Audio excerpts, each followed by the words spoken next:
life, this kind of post-COVID, not yet normal, will it ever be normal world, but also finding God kind of in the smaller picture of the different seasons that we find ourselves living our lives in, the personal circumstances that are kind of unique to us, as well as being part of that bigger picture. So today's Remembrance Sunday, and I want to keep that focus going. Today, I want to think about finding God in conflict. And there's a little bit of me that wonders if that in itself is a bit of a contradiction. Remembrance Sunday is rooted in history, but it seems to me that it is constantly being rewritten in the present. It's rooted in history. We remember those who have died serving our nation in past conflicts. The two great wars, Korea, the Falklands, both of the Iraq wars, most recently Afghanistan, and you could add others as well. But we also do that in the light of the present. There seem to be many occasions, too many occasions, when we've stood here to remember those who have died, when we're actually doing it in the context of ongoing conflict. I can remember standing here when we had troops dying in Afghanistan or in Iraq. It wasn't just talking about the past, but it was also talking about the present. And for once, that's not the case. We're not directly involved in conflict. But it doesn't mean that conflict is absent from our world. Ukraine is permanently on our news. And our government's done all it can possibly do to support the Ukrainian people, short of actively becoming involved. And there are so many other conflicts which seem to go underneath the radar. It feels like wherever you go around the world, there are communities that are torn apart by war and by conflict, but they don't get the airtime. You know, have we thought about Myanmar recently, where people are still dying fighting for democracy? The Horn of Africa, Somalia, Ethiopia, Eritrea. It is actually quite frightening to think that these hardly make headlines when actually the loss of life there dwarfs what's taken place in Ukraine. Over 800,000 fatalities and literally millions of people displaced. And then there's Yemen, there's Sudan, there's Southern Sudan. It's not possible to write a complete list. And at times I just wonder, who decides what's newsworthy? And also, who decides what our response should be? We've rightly had incredible sympathy for the Ukrainians that have become refugees, exiles. But I'm not sure we felt the same sympathy, the same willingness to take people into our homes when it was people from Syria. It feels at times there's hypocrisy, both in what's reported and in how we respond to it. We've been rightly horrified about what we've seen unfolding before our eyes in Ukraine. And I guess part of it is that it's closer to home, that it feels all the more real, and that's normal. I don't know how many of you saw it, but I only caught the end of the documentary on Mariupol this week. And if I'm honest, I just found it hard to comprehend how people can live through what they live through. To be underground and bombed for months on end, to not knowing whether you would ever see daylight again. But if we're shocked by what we see, isn't it more shocking that actually there's so much that we don't see? So can we find God in conflict? Many would say that's a contradiction. You can't. Where is God in that? How can we believe in God in the light of such conflict? How do we make sense of a loving God in the face of so much human suffering? And it's not a new question. People have been asking it, not just for a whole of our lifetime, but beyond. I came across a poem this week from the First World War, not from Wilfred Owen this time, but from Siegfried Sassoon. I'll give you the title because it gives you the warning of what's coming. The poem was called Suicide in the Trenches. I knew a simple soldier boy who grinned at life in empty joy, slept soundly through the lonesome dark, and whistled early with the lark. In winter trenches, cowed and glum, with crumps and lice and lack of rum, he put a bullet through his brain. No one spoke of him again.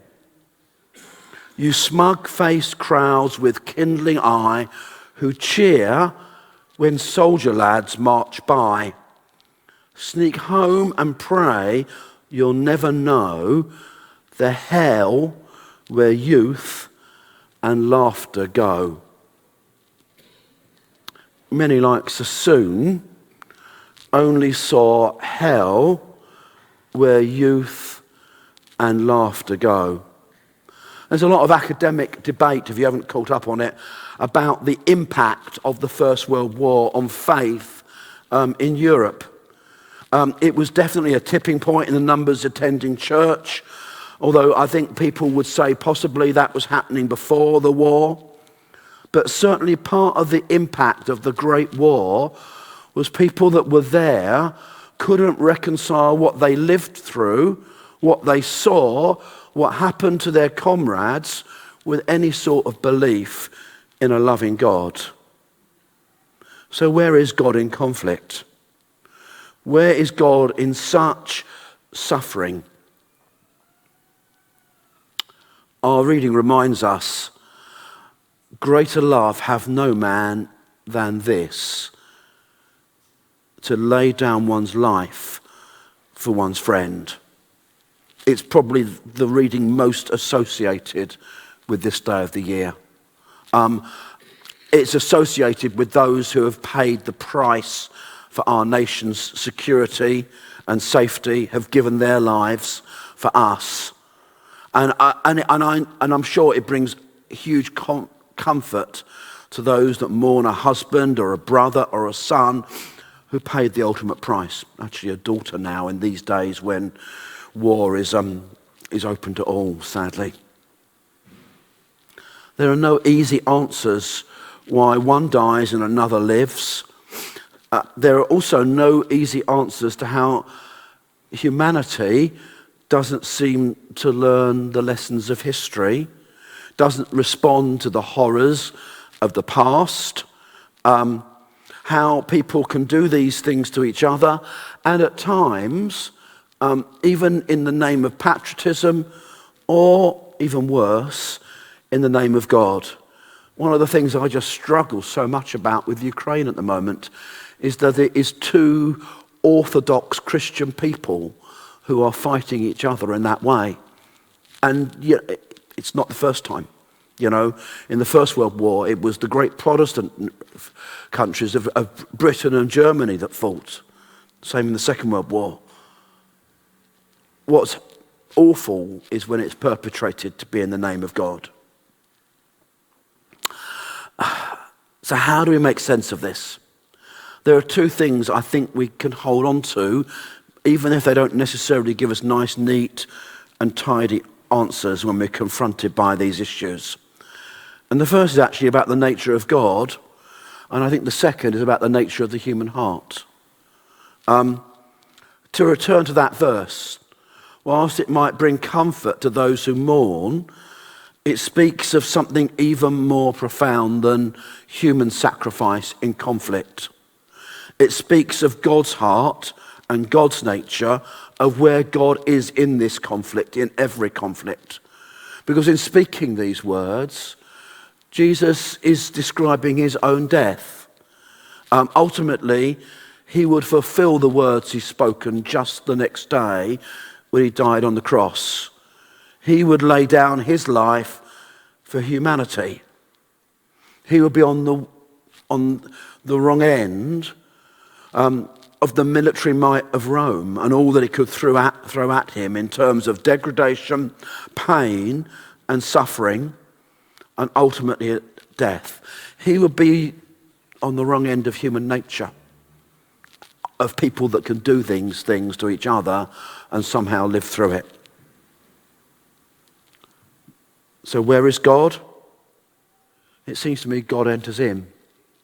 Paul, I think, puts it beautifully in Philippians. He says to the Philippian church, you should have the same mindset as Jesus, who being in very nature God, didn't consider equality with God something to be used to his own advantage. Rather, he made himself nothing by taking the nature of a servant, being found in human likeness and being found in appearance as a man. He humbled himself by becoming obedient to death, even death on a cross. Where is God? God is in human likeness. God enters in to the brokenness of the world in the form of his Son. He enters into the suffering of humanity, and he carries its sin and its brokenness on the cross. And he offers hope. Hope in the darkness. Okay, but what about humanity? It seems to me that the human heart can conceive sometimes of the greatest wickedness, but can also show the greatest love. And I want to draw to a close with another example, this time from the Second World War, and a Polish Franciscan monk called Maximilian Kolbe.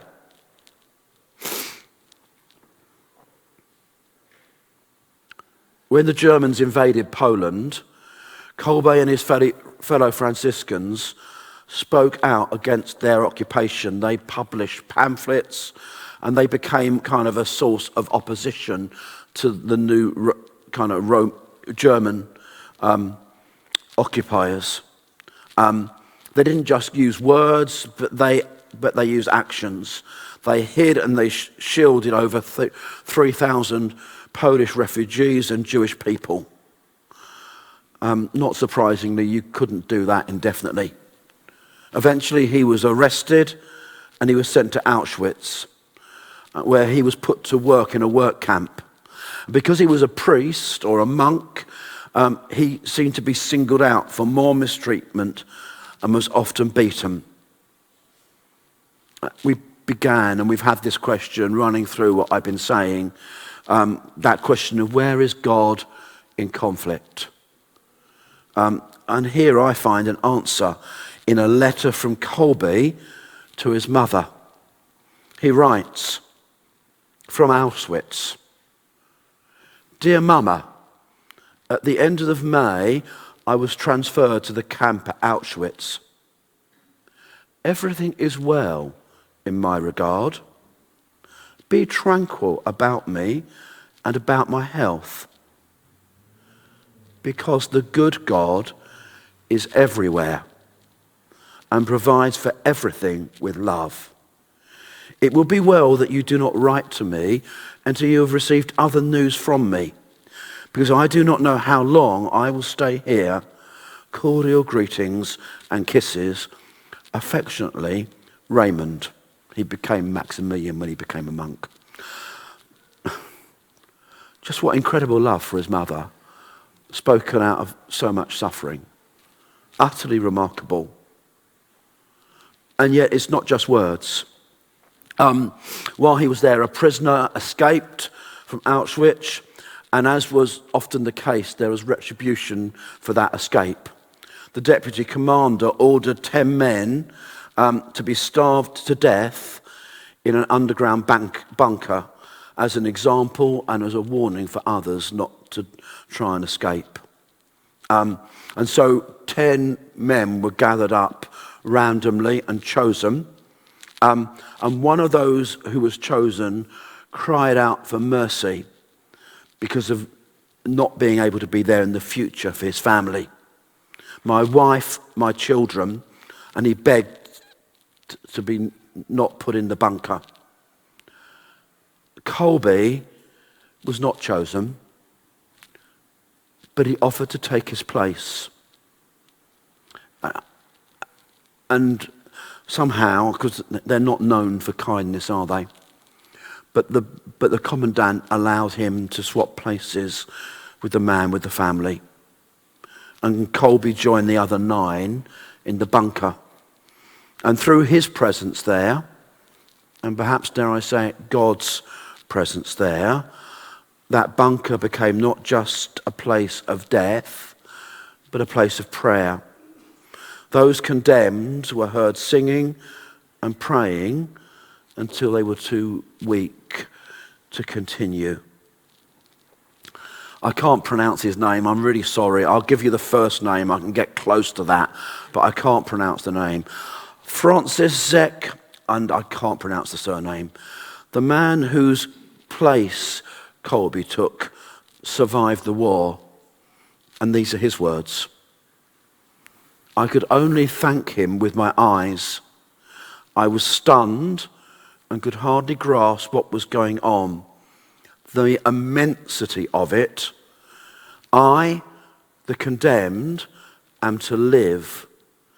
And someone else, willingly and voluntarily, offers his life for me, a stranger. Is this some dream? I was put back in my place without ever having time to say anything to Maximilian.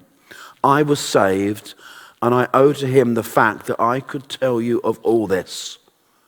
The news quickly spread all around the camp. It was the first and the last time that such an incident happened in Auschwitz. Just an aside, it shows the best and the worst of humanity, doesn't it, in one event? It shows the greatness of love and human sacrifice. And yet also it is like a word-for-word picture of what Jesus does for us when he comes and takes our place. Colby lived out what he believed in his life. In war, we see the worst of humanity, but possibly we also see the best of it. So where is God in conflict? I think it's perhaps not comfortable, but Maximilian Kolbe answers it best. The good God is everywhere. We're going to sing our next song, and then Jill's going to lead us in our prayers.